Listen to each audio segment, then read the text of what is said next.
Le message du jour avec le pasteur Mickey Hardy.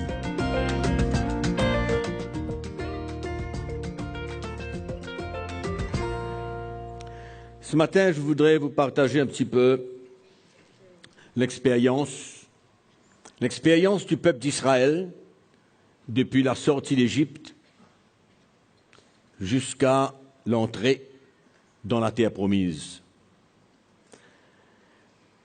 Si nous ouvrons la parole de Dieu dans la première épître de Paul aux Corinthiens,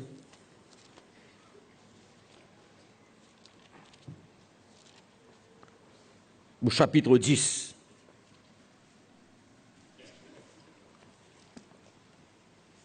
Paul dit, frères, je ne veux pas que vous ignoriez que nos pères ont tous été sous la nuée, qu'ils ont tous passé au travers de la mer, qu'ils ont tous été baptisés en Moïse dans la nuée et dans la mer, qu'ils ont tous mangé le même aliment spirituel et qu'ils ont tous bu le même breuvage spirituel, car ils buvaient à un rocher spirituel qui les suivait, et ce rocher était Christ. Mais la plupart d'entre eux ne furent point agréables à Dieu, puisqu'ils périrent dans le désert. Le verset 6. Or, ces choses sont arrivées pour nous servir d'exemple, afin que nous n'ayons pas de mauvais désirs comme ils en ont eu. Au fait, toute l'expérience du peuple d'Israël, dans toute cette traversée depuis leur délivrance de l'Égypte, au travers de son serviteur Moïse, le peuple d'Israël a vécu des moments extraordinaires de voir la main de Dieu, de voir les miracles de Dieu. Depuis leur sortie d'Égypte, ils ont vu la mer Rouge s'ouvrir. Ils ont traversé la mer Rouge à sec. Ils ont vu le peuple égyptien, avec tous leurs chars, être détruit. Ils ont vu le passage du Jourdain. Ils ont vu Dieu pourvoir miraculeusement à manger et à boire. Ils ont marché pendant des années. Et la Bible nous dit que même leurs chaussures ne se sont pas usées. Incroyable, la quantité de miracles, la quantité d'interventions de Dieu depuis leur sortie d'Égypte jusqu'à leur entrée dans le pays de Canaan, la terre promise, surnommée aujourd'hui Israël. Mais le peuple de Dieu, malgré tout ce qu'ils ont vu, malgré l'avoir entendu de la part de Moïse les instructions de Dieu, après avoir été délivrés de l'esclavage des Égyptiens, ils ont quand même murmuré. Ils ont grogné, ils se sont rebellés, ils voulaient repartir en Égypte parce qu'ils n'ont pas su garder leur regard sur la fin de ce qui avait été promis. Ils ont préféré se rebeller contre le serviteur de Dieu. Beaucoup ont péri,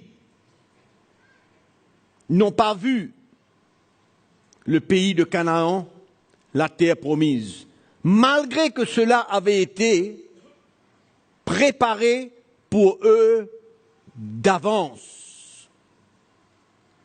Vous vous souviendrez, dans la parole de Dieu, quand l'Éternel, au travers de ses serviteurs, avait envoyé 12 espions pour voir ce qu'il y avait dans le pays. Ils sont retournés et 10 d'entre eux ont donné un verdict très négatif. Il y avait des géants, ils ont eu peur, il y avait des grandes villes, barricadées et tout, ils ont eu peur. Et ils sont venus et ils ont donné un rapport très négatif. La Bible nous dit que tous n'ont pas pu entrer dans la terre promise et que c'était leurs enfants qui seraient rentrés dans la terre promise. Ils sont tous morts, excepté Caleb, Josué. Quelle expérience pour nous aujourd'hui? Le peuple d'Israël a fait face à des épreuves extraordinaires. Dieu pouvait les retirer d'Égypte, les faire traverser par le pays des Philistins pour entrer dans le pays de Canaan.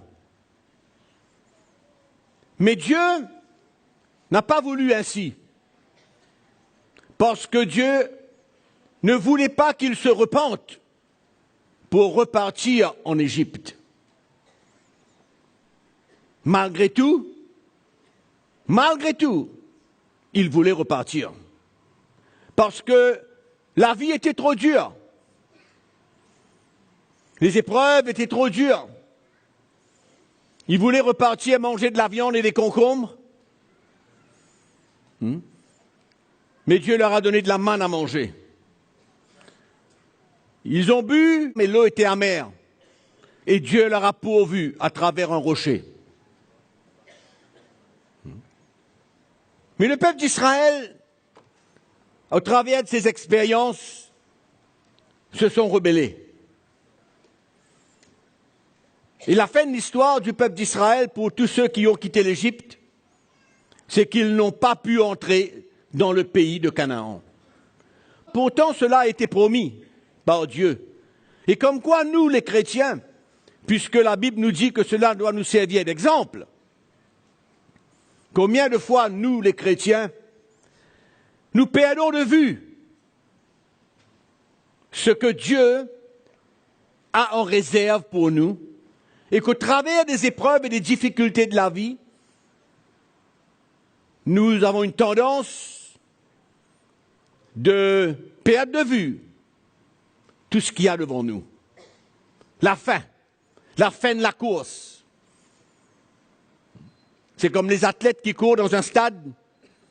Ils commencent une course et bien sûr qu'au commencement, ils savent qu'il y a une fin. Ils savent qu'ils ont besoin de se donner pleinement.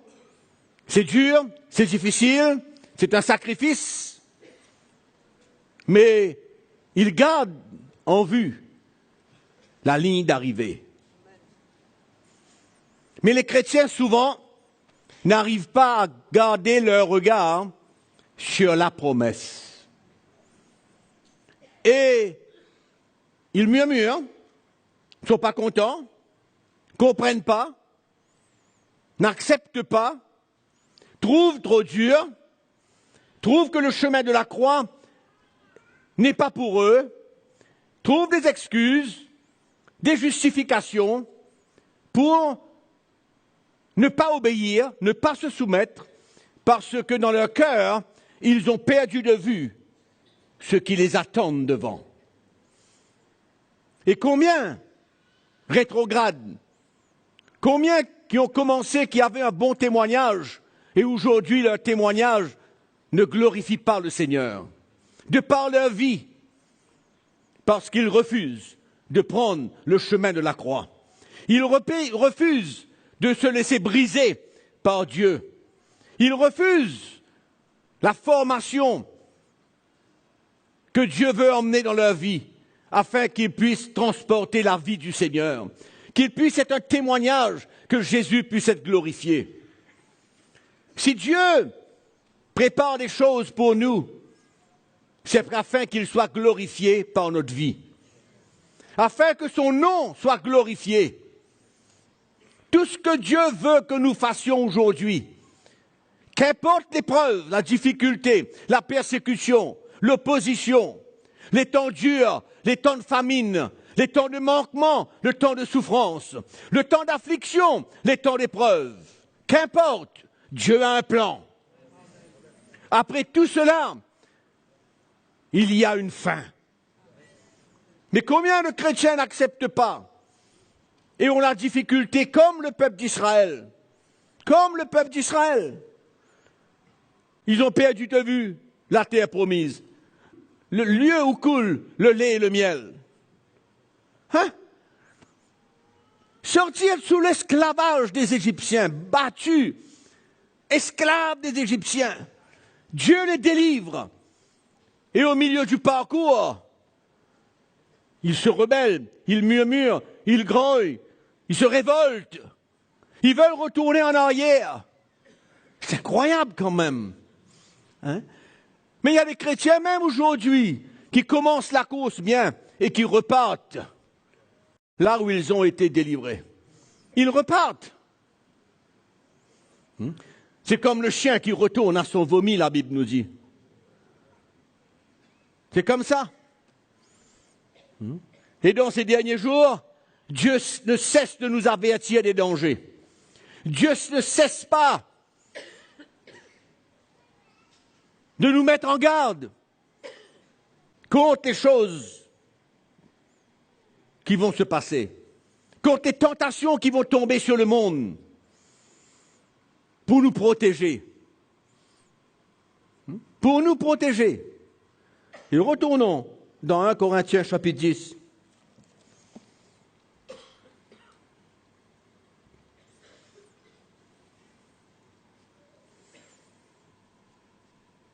Nous relisons le verset 6 qui dit « Or, les choses sont arrivées pour nous servir d'exemple, afin que nous n'ayons pas de mauvais désirs comme ils ont eu. » Avertissement de Dieu. Non? Et regardez, allez un petit peu plus loin. Le verset 11. Entre le verset 6 et 11, il parle de toutes les mauvaises expériences du peuple d'Israël. Se tourner vers des idoles, ils n'ont plus adoré le Dieu, le créateur de toutes choses. Ils ont voulu se divertir et ils ont eux-mêmes construit des idoles, le veau d'or, pour se le donner au désir de la chair, pour se laisser aller aux passions charnelles, se laisser aller. Et le verset 11 nous dit, ces choses leur sont arrivées. Encore une fois, l'apôtre Paul dit, pour servir d'exemple, et elles ont été écrites pour notre instruction. À nous qui sommes parvenus à la fin des siècles. Ainsi donc, que celui qui croit être debout prenne garde de tomber. Que celui qui croit être debout prenne garde de tomber. Amen. Donc quand nous voyons l'expérience du peuple d'Israël, mes frères et sœurs, nous avons besoin de nous mettre en garde nous-mêmes. Parce que cela peut nous arriver. Les tentations qu'il y aura dans le monde aujourd'hui vont aller en s'empirant. Ouvrons notre Bible dans l'Épître aux Hébreux.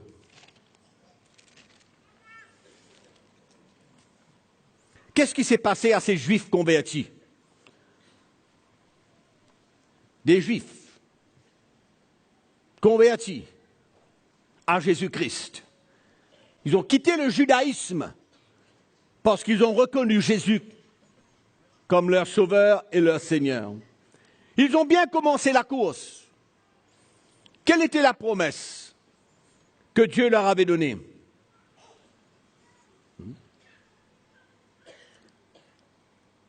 La promesse de la gloire. La promesse de la gloire céleste. C'est ça qu'ils avaient reçu et cru. Et ils avaient la foi là-dedans. Et si vous allez au chapitre 10 de ce livre des Hébreux, vous verrez comment ils ont commencé la course. Peut-être qu'on peut, au verset 32, l'auteur du livre des Hébreux leur parle et leur dit « Souvenez-vous de ces premiers jours. » Quels premiers jours? De leur conversion, n'est-ce pas?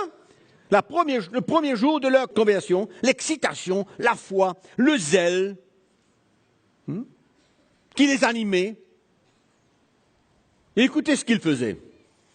Souvenez-vous de ces premiers jours où, après avoir été éclairés, vous avez soutenu un grand combat au milieu des souffrances.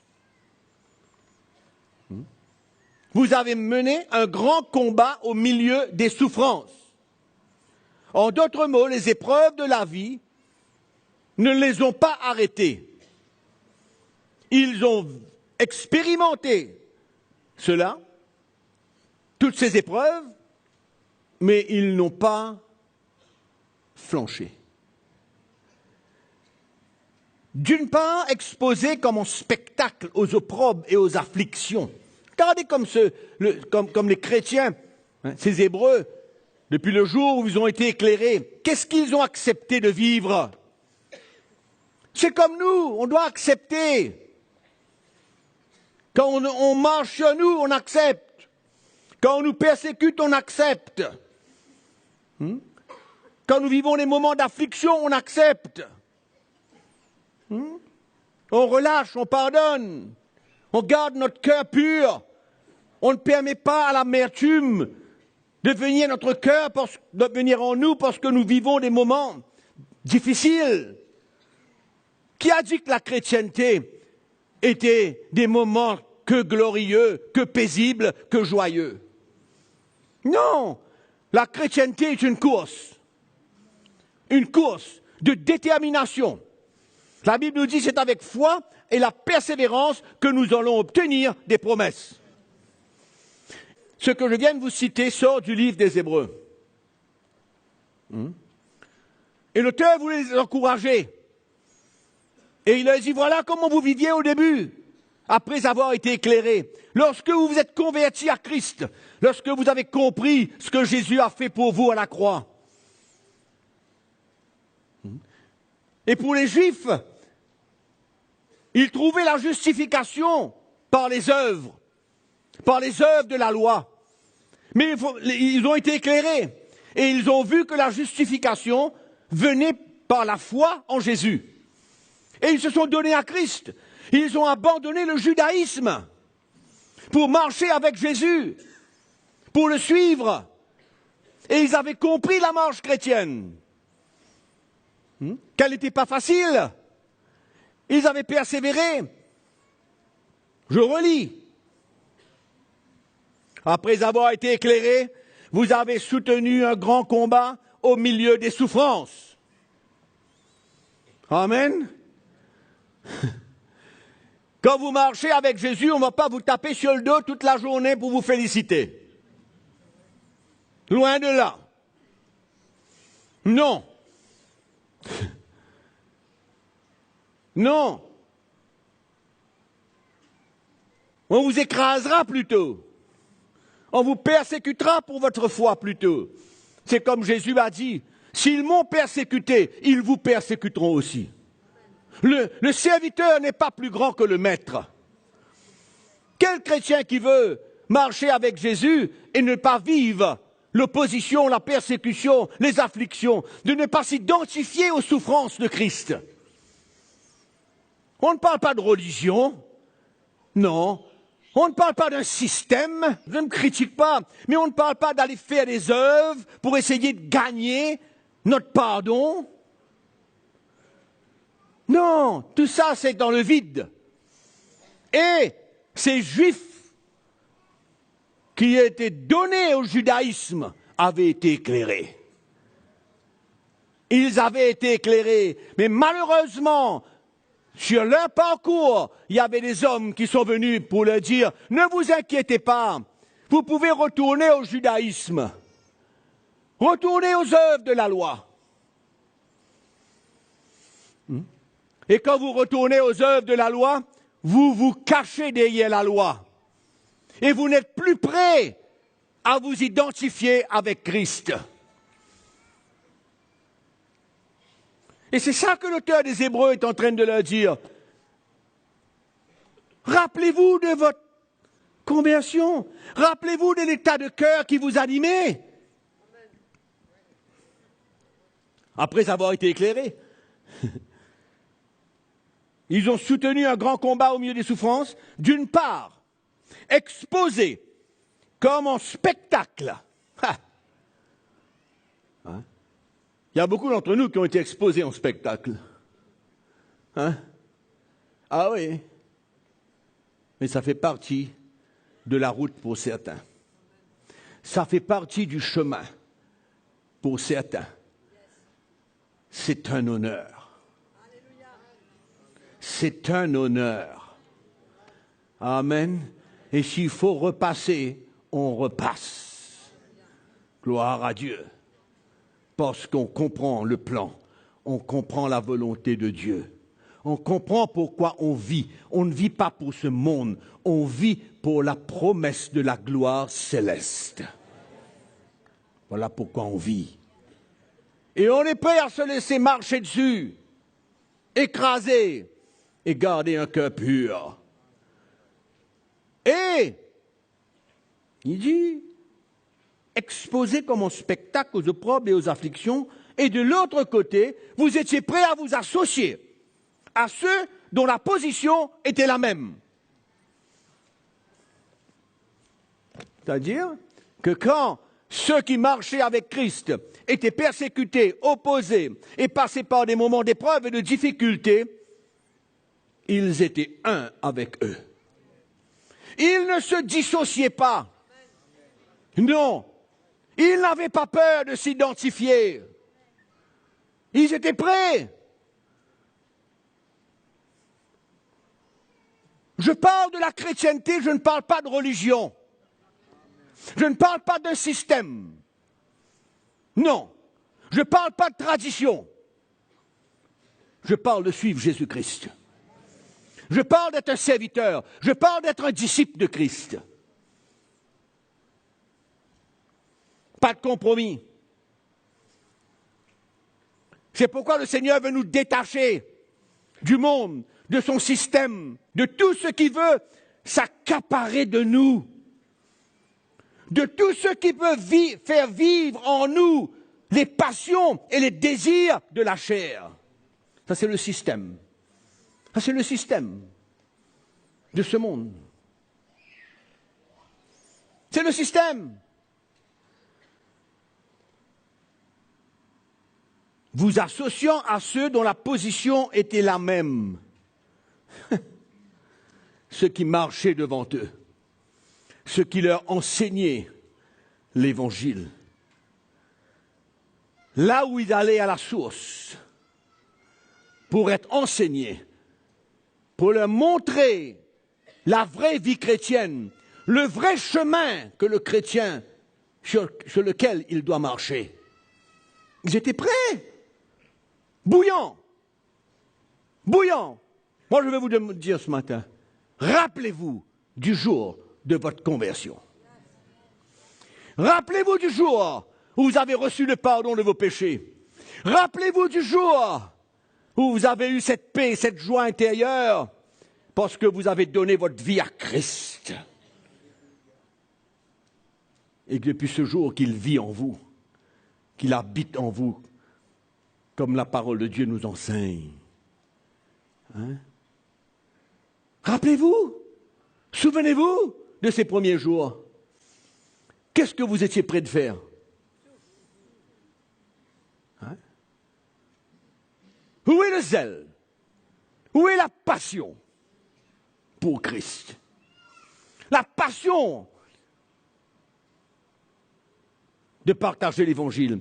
La passion de vous identifier avec lui.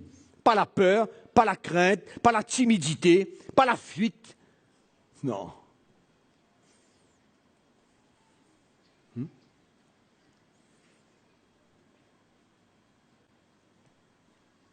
Le monde, l'esprit du monde, ça ne doit pas faire partie de notre vie. Vous savez ce que l'apôtre Paul dit? Il fait une déclaration dans le chapitre 6 du livre des Galates. Il dit, si j'ai à me glorifier, s'il y a un moment où je veux me glorifier, c'est me glorifier dans la croix de Christ. par qui le monde est crucifié pour moi, et je suis crucifié pour le monde. Séparation complète. Amen. En d'autres mots, quand je vis dans ce monde, je suis obligé de vivre dans ce monde, je ne vais pas vivre dans les airs. Hein? Pour nous tous. On est appelé à vivre dans le monde. Là, parmi le monde. Hein? On est appelé à aller au supermarché, on est appelé à aller acheter une paire de chaussures, on est appelé... D'accord? C'est normal. OK? Mais, quel est l'esprit qui règne dans ce monde? Hein? Il y a beaucoup d'entre vous qui avaient compris cela avant. Aujourd'hui, ça vous échappe.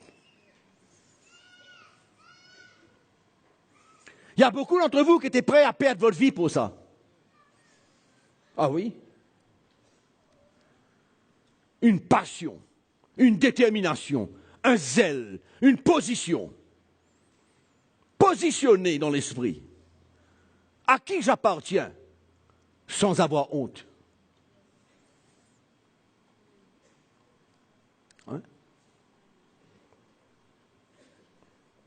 J'irai plus loin pour dire d'être fier. Fier et honoré d'être un enfant de Dieu, d'appartenir à Christ, selon sa parole. Fier. Amen. L'apôtre Paul va bien bien loin, lui. Lui, il va bien bien loin. Il dit, moi, je me glorifierai dans les souffrances de Christ. Extraordinaire. Et de même que le peuple d'Israël n'a pas su gérer les situations, n'a pas su reconnaître sur le parcours que Dieu était en train de les emmener là où il l'avait promis. La Bible nous dit que Dieu les a mis à l'épreuve. Dieu les a mis à l'épreuve. Et laissez-moi vous dire une chose, mes frères et sœurs.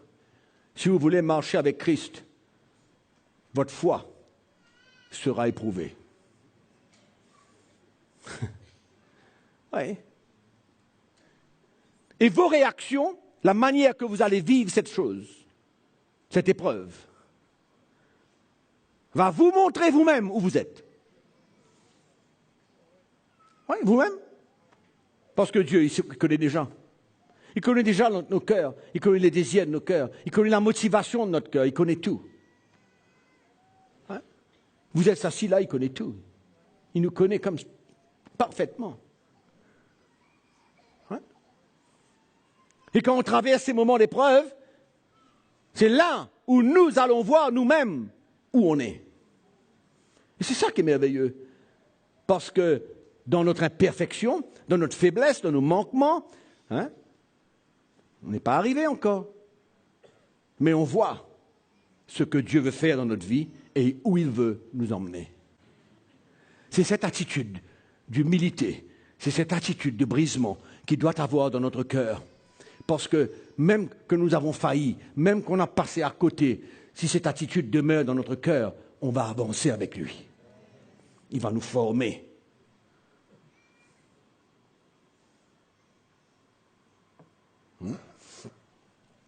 Il va nous former.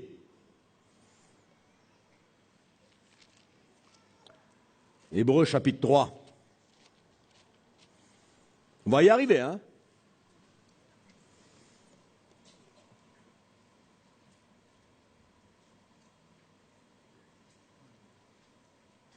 Verset 12.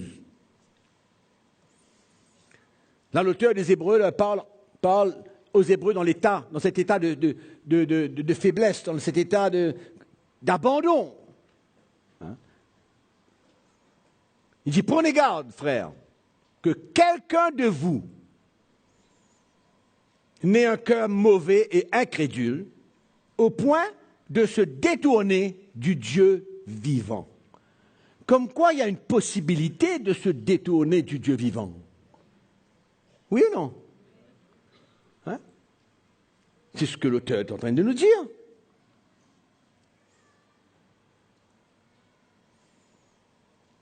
Le verset 14. Car nous sommes devenus participants de Christ pourvu que nous retenions fermement jusqu'à la fin l'assurance que nous avions au commencement. Au commencement. Qu'est-ce qui a pu prendre une partie de notre cœur? Qu'est-ce qui a pu nous influencer au point où on devient tiède? On n'est plus bouillant, on n'est plus froid, on est tiède. Une tiédeur, un laisser-aller.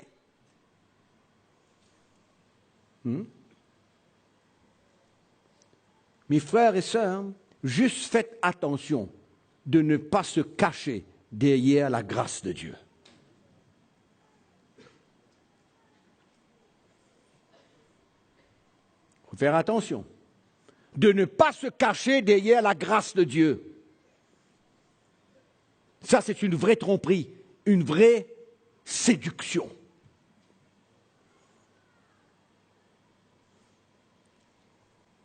Il faut faire attention. Qu'on est tellement cool, une chrétienté tellement superficielle, hein? Aucun engagement, aucune passion. Le Seigneur veut trouver dans nos cœurs une passion. Une passion pour proclamer l'Évangile. Une passion pour être des vrais témoins, des vrais serviteurs, des vrais disciples. Une passion en nous.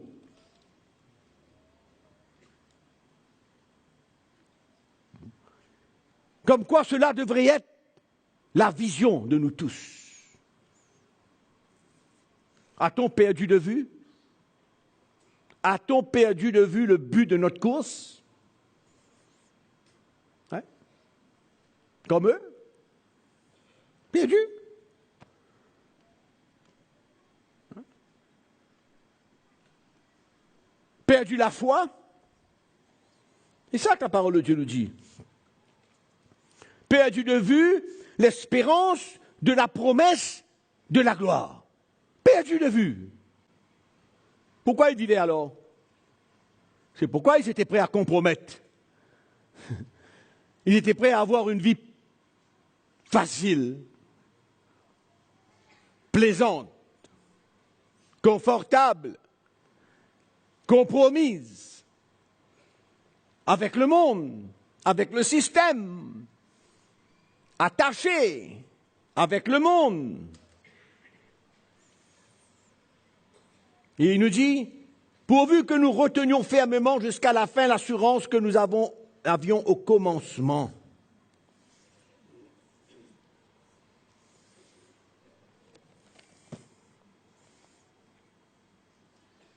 Verset 16. Allons lire le verset 15. Aujourd'hui, pas hier, c'est pas demain, c'est aujourd'hui. Si vous entendez sa voix, n'endurcissez pas vos cœurs comme lors de la révolte. Là, il parle du peuple d'Israël. Hein? Qui furent en effet ceux qui se révoltèrent après avoir entendu sa voix, sinon tous ceux qui étaient sortis d'Égypte sous la conduite de Moïse. C'est eux qui avaient entendu. Moïse était venu les délivrer, ils avaient entendu. Ils avaient compris pourquoi Dieu voulait les délivrer, là où le Seigneur voulait les emmener. La promesse était pour qui? Pour eux ou bien pour leurs petits-enfants? Pour eux. Hein? Ce n'était que 40 ans qu'ils allaient marcher dans le désert. Et Dieu était là pour les protéger. Mais ils ont perdu. Et contre qui Dieu fut-il irrité pendant 40 ans, sinon contre ceux qui péchèrent et dont les cadavres tombaient dans le désert? Tombaient dans le désert. Ils ne sont pas entrés. Ils ne sont pas entrés.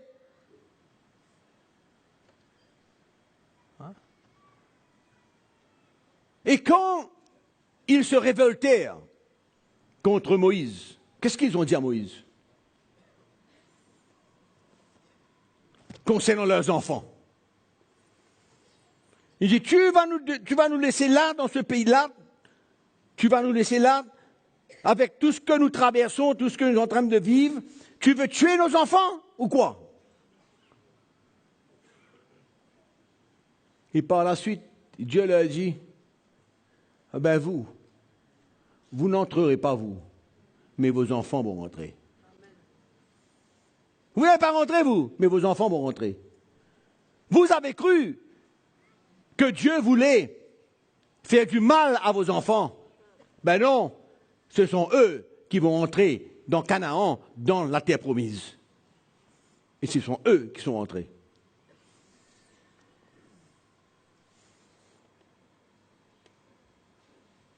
Et à qui, verset 18, jura-t-il qu'il n'entrerait pas dans son repos, sinon à ceux qui avaient désobéi?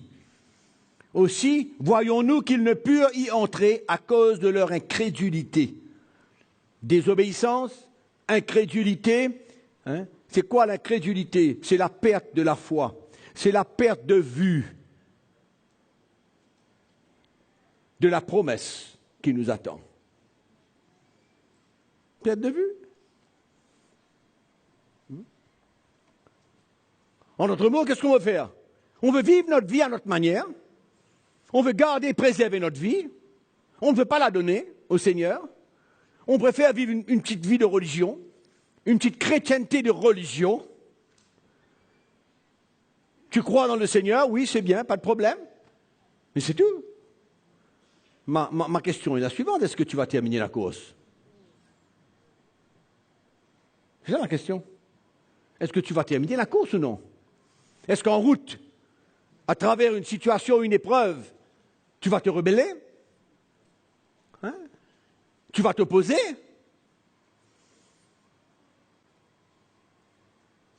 Vous savez, mes frères et sœurs, un des plus gros problèmes des chrétiens, comme c'était pour le peuple d'Israël, c'était la rébellion.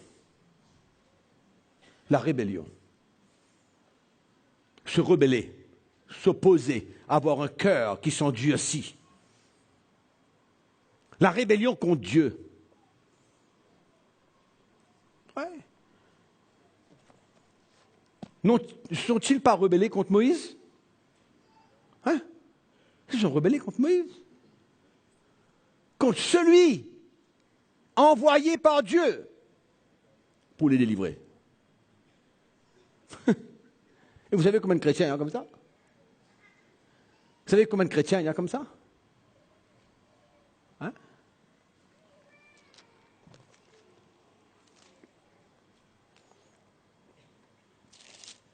On va terminer. Hébreux chapitre 6. Verset 4.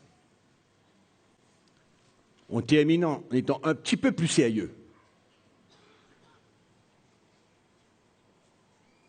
Car il est impossible que ceux qui ont été une fois éclairés,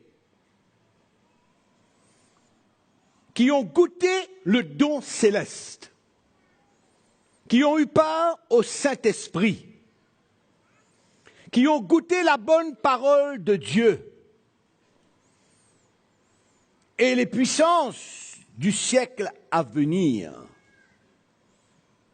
et qui sont tombés.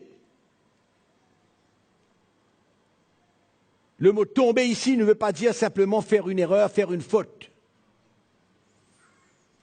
Le mot tomber veut dire s'éloigner, se retirer. L'abandon. L'abandon.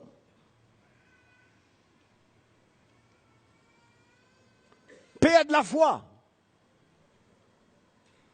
Et ces Hébreux étaient au moment d'arriver à cet état-là.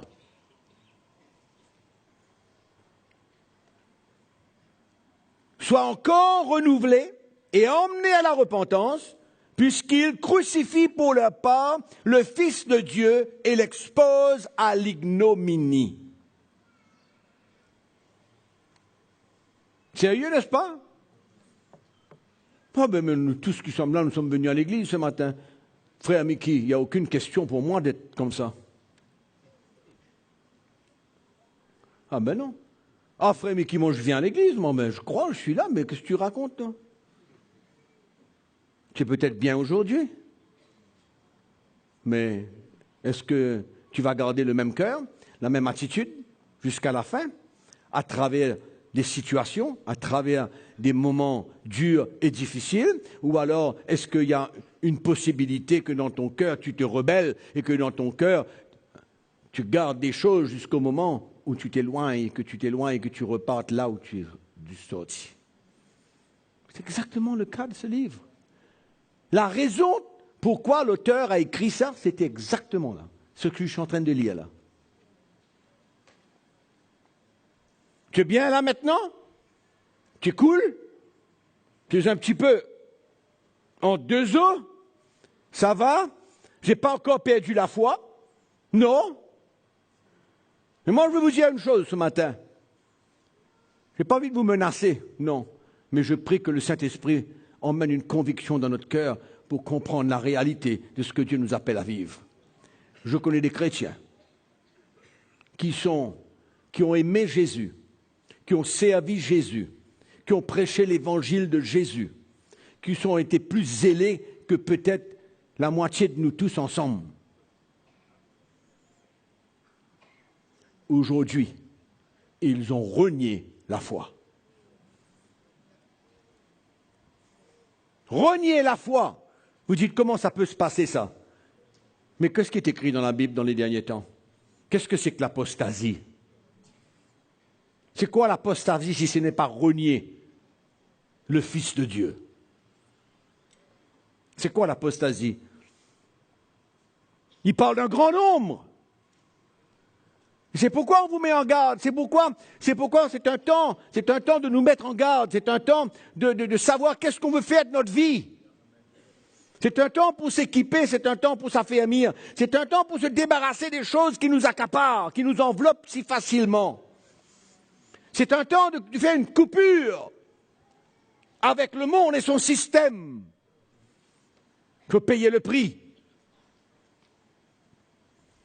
Le monde et son système. Coupure, séparation. C'est écrit clair dans la parole de Dieu. Clair. Attention à nos amis. Qui nous fréquentons? Qui sont ceux que nous fréquentons? Quand je parle de fréquentation, ça ne veut pas dire connaître quelqu'un. Ça veut dire partager sa vie. Hein? C'est pourquoi il ne faut pas se cacher derrière la grâce de Dieu. Aujourd'hui, il y a même des églises entières qui prêchent la grâce de Dieu et qui se disent, ah ben, ok, vous êtes nés de nouveau, vous êtes des chrétiens, faites ce que vous voulez, le Seigneur comprend. Mais où ça sort, ce truc? Hein? Ce n'est pas du tout l'esprit de l'Évangile, ce n'est pas du tout le cœur du Seigneur, jamais. C'est ça les faux docteurs. C'est ça les faux serviteurs de Dieu des derniers temps que Jésus a annoncé. Des faux, pour séduire le peuple de Dieu. Et quand vous vous cachez derrière la grâce de Dieu pour faire un petit peu ce que vous voulez, et puis le Seigneur comprend, qui sait où vous allez terminer? Qui sait? Ah frère, moi je sais qu'est-ce qu'il y a dans mon cœur. Ça, c'est une chanson chrétienne, ça. Moi, je sais qu'est-ce qu'il y a dans mon cœur, je sais où je suis. Alléluia. Qu'est-ce qu'on vient de lire tout à l'heure? Que celui qui est debout prenne garde de tomber. C'est pas ça qu'on a lu tout à l'heure là? Tu es debout aujourd'hui. Je suis debout aujourd'hui. Je sais où je suis. Mais qu'est-ce est-ce qui connaît où je serai dans un an? Et toi? Moi, je compte sur la grâce de Dieu, ma détermination, mon zèle de servir Jésus, ma passion de m'entourer avec des hommes, de communier avec des hommes, pour travailler ensemble, communier ensemble. C'est ça que nous avons besoin de chercher, cette communion fraternelle. Communier avec nos frères et nos sœurs, ne pas vivre notre vie chrétienne indépendante dans notre petit coin. Alléluia, gloire à Dieu. Non, non, non, ça va t'emmener loin, ça. Non, non, c'est un piège. C'est un piège. C'est comme un rat. Hein? Tu vas finir par manger le fromage. Tu vas finir par manger le fromage un jour. Moi, mon cœur, c'est de quoi? Le cœur du Seigneur pour vous, pour tous ceux qui m'écoutent. Quel est notre cœur? C'est que vous terminiez la course. C'est qu'au moment donné, on ne vous retrouve pas en train de calomnier. Calomnier.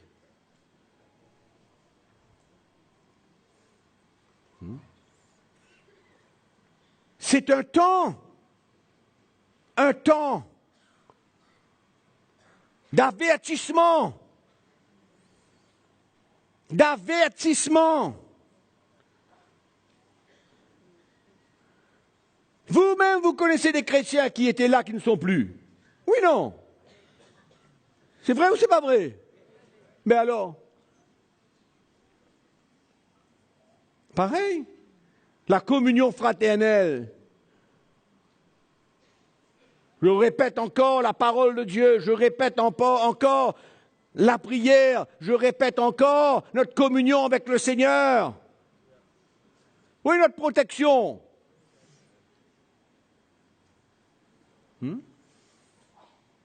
Mon but, c'est de vous avertir. Mon but, c'est de vous mettre en garde. Mon but, c'est de vous protéger. Et que l'Esprit de Dieu arrive à vous convaincre, à saisir notre cœur, afin que nous puissions être zélés pour lui et de comprendre que nous ne vivons pas pour nous-mêmes, mais qu'on vit pour celui qui est mort et ressuscité des morts. Son nom est Jésus-Christ. Voilà pourquoi on vit. On ne vit pas pour personne. On ne vit pas pour le monde, on ne vit pas pour quiconque. On vit pour lui. Il est mort pour nous, il est ressuscité pour nous, il est vivant aujourd'hui et il revient. Alléluia, il revient. Il revient. Quelle espérance. Amen. La sortie de l'Égypte.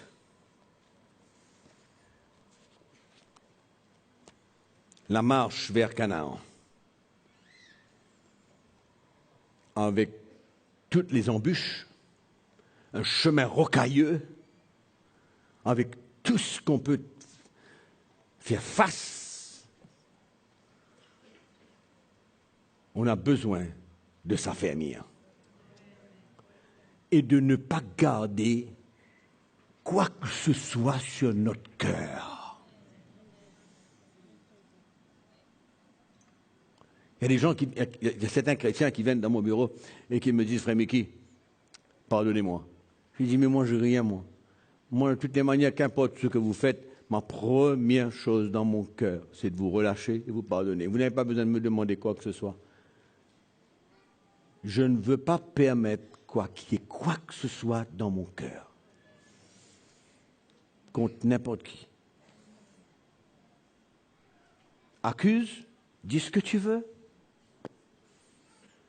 Vous connaissez l'expression? De l'eau sur le dos d'un canard. Hein? Ça ne s'attache pas, ça coule. Pareil. Ça, c'est l'état de notre cœur. C'est comme ça que notre cœur doit être. On préserve notre cœur. On le garde précieusement. Dis ce que tu veux, fais ce que tu veux, annonce ce que tu veux. Moi, je sais en qui j'ai cru. Bon, je connais. Et je ne veux pas me permettre d'avoir quoi que ce soit dans mon cœur qui peut m'égarer, qui peut m'éloigner, qui peut me gâter. Je termine. Vous savez, nous tous qui sommes là, nous tous là, nous avons besoin de pouvoir prendre cette allée, là, On commence par là, ça nous prend une quinzaine de minutes. Mais pas aujourd'hui, jamais. Et c'est juste image, imagé. D'accord? Une image. Je viens là, je regarde à droite, je regarde à gauche, je peux regarder tout le monde dans les yeux. Dans les yeux. Clair. Fais le tour, je retourne, je prends cette allée-là. Pareil. Celle-là, celle-là, celle-là, celle-là. Et je repars chez moi, dans la paix, dans la joie. J'ai rien sur mon cœur qui puisse être un élément de conflit, un élément pour permettre à mon cœur de critiquer, de juger, de parler et de dire n'importe quoi. C'est ma sécurité et c'est votre sécurité. Amen. C'est pourquoi tu ne peux pas t'asseoir là et avoir quelque chose contre ton frère qui est assis là. Quand tu rentres dans l'église, il est là-bas, toi tu ne veux pas aller là-bas, tu viens là. C'est de l'hypocrisie. Ce n'est pas la vérité. Ton cœur n'est pas droit. Tu as besoin de mettre ton cœur droit devant le Seigneur. On n'est pas là pour jouer. Pourquoi je dis ça? Pour vous. Pour votre protection, pas pour moi, pour votre protection. Que vous soyez protégés, parce que l'ennemi, il rôde comme un lion dévorant. Qui il va dévorer? Il rugit. Amen. Donc c'est un parcours. Un parcours. On sort de l'Égypte, on va dans Canaan. Alléluia. On est sur le chemin. On est sur le chemin. On va. Amen. L'eau est amère. Ok. Seigneur, qu'est-ce que tu vas faire? Il va faire. Il va faire. Seigneur, j'ai faim, je veux manger de la viande. Ok. Des cailles. Tu manges des cailles une fois par jour. Ça va? Hein? Et on continue. On continue. Examinez toutes les fois que le peuple d'Israël s'est révolté, a murmuré, s'est opposé. Allez voir qu'est-ce qu'il y avait dans leur cœur. Quand on permet quelque chose à l'intérieur de nous, c'est une racine d'amertume qui se développe et qui prend le tout. Amen. Moi, chez moi, j'ai des gros arbres, flamboyants, coqueluches, enfin, toutes sortes de gros arbres. Toutes sortes de bons arbres. Et qu'est-ce que je fais? Quelquefois, ma femme me dit, où tu es? Je dis, je suis là même, là, je suis dans le jardin. Quand je vois ces grosses racines-là, commencer à entrer sous la maison, près de la maison, pouvoir lever le béton. Je dis, Chamim, viens un coup, s'il te plaît. Il faut couper ça, mon frère. On a besoin de couper cette racine-là parce que c'est en train de pénétrer partout et ça va tout casser. Mais c'est ça même notre vie.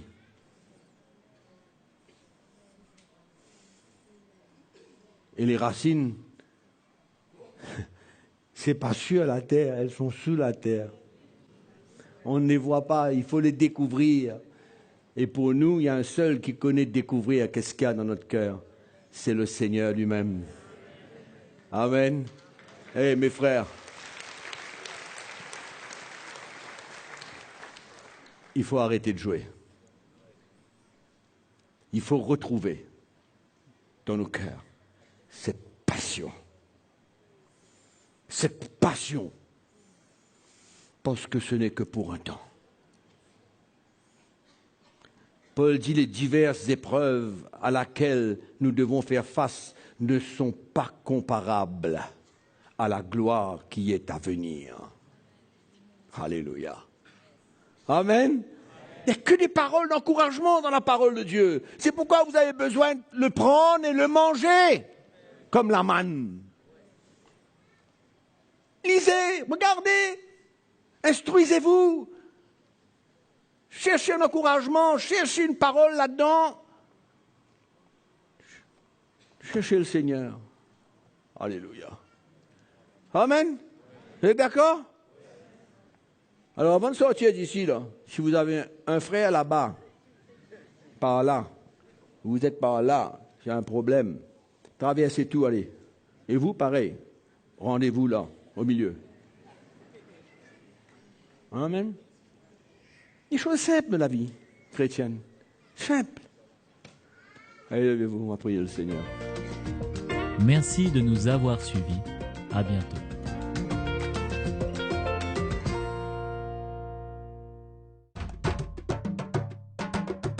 Pour plus d'informations, visitez le www.ctmi.org.